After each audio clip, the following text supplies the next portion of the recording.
যেটা বলতেছিলাম, ডাইরেক্ট যাবেন, কোনো মাধ্যমে আলাপ টালাপ করবেন না। এই ঝামেলা যতই মাধ্যম মাঝখানে যারা থাকে এরা করে, বুঝেন? এরা কইরা কি কয়, হাফিজ সাহেবের আইনে দিব, এত টাকা লাগবে, দাও, অর্ধেক আমারে দাও।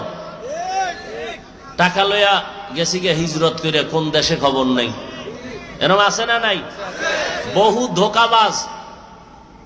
আবার পরিচয় দেয়, ভাই মানুষও পাগল, হাফিজ সাহেবের লাগে আপনার সম্পর্ক, কয় দেখো না একসাথে ছবি, কোন সিফাগল নিতে পাইছে আর আমার লাগে একটা ছবি তুলে ফেলাইছে, তুইলে এটারে দলিল বানায়, এই দেখ একসাথে আমি আর হুজুরে চা খাইতেছি। কথা হলে তো খুব সুন্দর বিষয়। তা কত লাগবে? কয় 1 লাখ। কয় নাও 20,000 দিয়ে দিলাম এখনই। কয় বাকিটা কবে? কয় 1 সপ্তাহ পর। এই টাকা নিতে নিতে কত মানুষ যে কানছে। আমি কই তোমার নামে মামলা করা উচিত, তুমি টাকা দিছো কেন?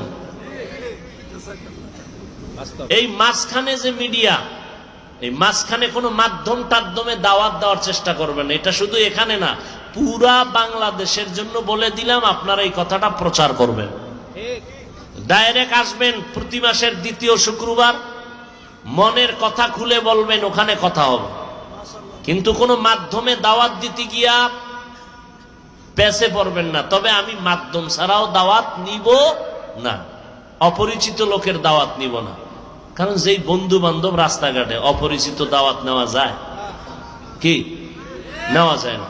তো আমার সিস্টেমে আমি নিব, ওই কন্টাক্ট মন্টাক্ট নাই। আমি কারোর কাছে বলি না, আমি হাদিয়ার টাকাও গনি না। যারা কয় এরা ডাইরেক্ট স্পষ্ট জায়গায় কবিরা গুনাহ করে, স্পষ্ট কবিরা গুনাহ। সগীরা গুনাহ না কবিরা গুনাহ? একটা কবিরা গুনার ফিডা 7,000 বছর জাহান্নামে। আল্লাহ হেদায়াত দান করুন। আরো জোরে বলেন।